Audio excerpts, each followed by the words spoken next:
네, 고성구 칼럼입니다. 윤석열 대통령 지지율 40% 돌파의 의미가 뭘까? 이걸 한번 같이 생각해 보겠습니다. 우선 40% 돌파했냐? 했습니다.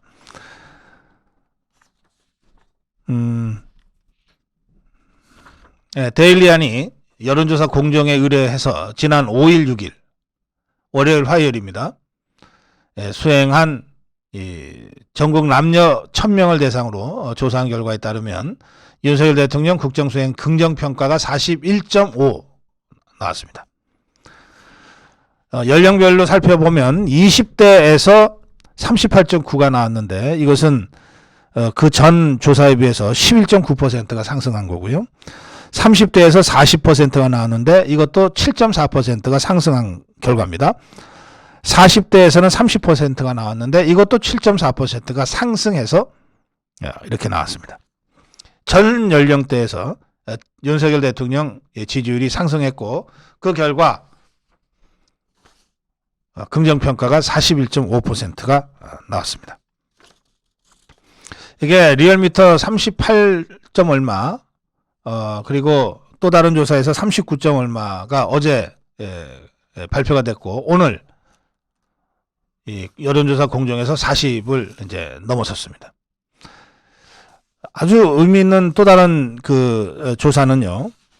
윤석열 대통령의 지지율이 40%를 넘어선과 동시에 국민의힘의 지지율이 더불어민주당 지지율을 추월해서 역전시켰다는 겁니다. 그러니까 지금 동반 상승하고 있다는 거거든요. 윤석열 대통령의 지지율도 오르고 국민의힘의 지지율도 올라서 국민의힘은 41.9, 더불어민주당은 37.9, 국민의힘은 8.3%가 올랐어요. 민주당은 7.2%가 떨어졌고 그런데 윤석열 대통령 지지율도 오르고 국민의힘 지지율도 올랐어요. 그러면 누가 누구를 견인하고 있는 걸까요? 예, 집권당의 경우에는 대통령의 지지율이 집권당의 지지율을 견인하는 것이 일반적입니다. 대통령 지지율이 오르면 집권당 지지율을 끌어올려요, 같이. 역으로 대통령 지지율이 떨어지면 집권당 지지율로 같이 떨어집니다. 여기서 주동적인 요소는 대통령입니다. 국민들이 대통령, 윤석열 대통령 보겠습니까? 국민의힘 보겠습니까? 대통령이 좋으면 국민의힘도 한 표 더 주는 것이고 대통령이 싫으면 국민의힘에서 한 표 빠지는 거예요. 그러니까 이건 여당의 운명입니다. 여당은 대통령 중심으로 움직일 수밖에 없고 따라서 대통령 지지율이 오르면 자기들도 덩달아 오르게 되는 거고 대통령 지지율이 떨어지면 자기들 열심히 해도 할 일 없이 같이 떨어지는 거예요. 따라서 집권당이 자신들의 지지율을 올리기 위해서라도 윤석열 대통령 국정운영 잘하도록 뒷받침할 수밖에 없어요. 국민의힘 지지율이 올라서 총선에서 더 좋은 성적을 거두기 위해서라도 윤석열 대통령 지지율이 오르도록 할 수밖에 없다는 거예요. 대통령 지지율은 뭐 30%, 20%인데 국민의힘만 유독 막 40% 유지된다? 이런 일은 없다는 거예요. 여권에서 주동적 변수, 주동적 요소는 대통령 지지율이다. 집권당은 그에 따라다닐 수밖에 없다. 이게 운명이다. 싫으면 야당하면 된다. 이번에 공정의 여론조사도 바로 그런 대통령의 주동성을 잘 보여준 사례 중에 하나다. 이렇게 평가할 수 있습니다. 그 다음에 40%가 갖는 의미가 두 가지가 있는데요.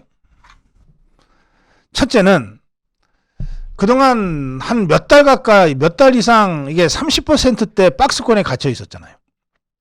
그러니까 지지율이라고 하는 게 지난주에 29를 기록했다가 이번에 45를 기록한다. 이런 경우는 없거든요.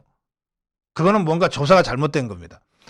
민심이 변해도 빠르게 변해도 점차 이렇게 변하는 거지 이렇게 변하지 않아요.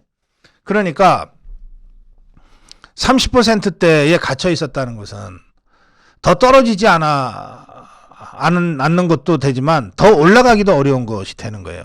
근데 우리가 30% 대통령 국정운영 지지율 30%로 만족할 수 있나요? 없잖아요. 30%대는 사실 할 수 있는 게 거의 없단 말이에요. 그래서 어떻게든 이 30%대 박스권을 뚫고 40%대로 다시 진입을 해야 되는 절체절명의 과제가 있었는데 그게 몇 달 동안에 걸쳐서 마침내 이루어졌다는 겁니다. 일단 박스권 30%대 박스권을 뚫었기 때문에 이제 추가 상승 여력이 생긴 거예요.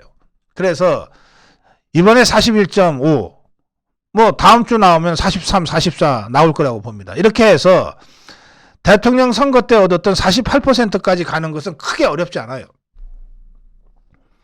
그런데 대통령 선거 때 얻었던 48%를 넘어서 50%대를 갈라 그러면 대통령 선거 때 안 찍었던 사람들도 이제 지지를 하게끔 만들어야 되잖아요. 그러니까 그때 또 한 번의 이 랠리가 있을 거예요. 일단 40%대 진입을 했다는 것은 30%대 박스권에 갇혀 있다가 그것을 넘어섰다는 데 굉장한 의미가 있습니다. 그리고 이런 이 동력이 40% 후반까지는 큰 문제 없이 갈 것이다. 40% 후반에서 50%대를 넘을 때 또 한 번의 고비가 올 수는 있다. 그러나 그거는 지금과 같은 절박함 속에서의 고비는 아니다 이거예요. 일단 40%대로 진입하면 웬만한 국정운영은 힘있게 추진할 수 있는 국민적 지지가 확보됐다고 우리가 보는 겁니다. 자, 이게 첫 번째 의미예요. 40%대로 진입했다고 하는 것이 갖는 첫 번째 의미. 두 번째 의미, 이건 더 중요하다고 저는 생각하는 것인데 이게 뭐냐면요. 어제 리얼미터도 그렇고 오늘 공정도 윤석열 대통령 지지율 상승의 원인으로 분석하고 있는 것이 뭐냐면 법을 제대로 지켜서 라는 거예요. 공정에서는 서유한 대표가 이렇게 얘기했습니다. 최근 화물연대 집단운송 거부 등에 대해 법과 원칙에 따른 대응을 고수한 것이 지지율 상승의 주요 원인으로 보인다. 어제 리얼미터도 똑같이 분석했습니다. 이게 진짜 중요한 이유인데요. 자, 윤석열 대통령의 지지율 상승이 뭐 정치 공학적으로 이루어졌다면 앞으로도 계속 공학적으로 고민을 해야 되지만 그게 아니고 법과 원칙을 지켜서 당당하게 국가 운영을 하니까 지지율이 올라가더라 이거 아닙니까? 그러면 뭘 고민할 게 있습니까? 앞으로도 계속 법과 원칙 잘 지켜가면 되지. 이게 정치라고 하는 것은 법과 원칙을 지켜가는 그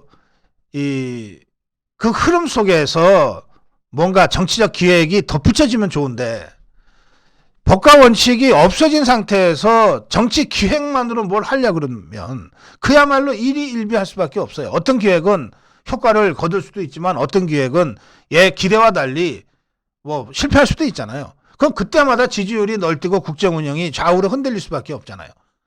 그런데 법과 원칙을 지키니까 지지율이 올라가더라. 이것이 확인이 된 이상 이제 이렇게 좌우로 널뛰게 할 필요가 없는 거예요. 대통령이 중도층 표 가져오려면 어떻게 해야 되지?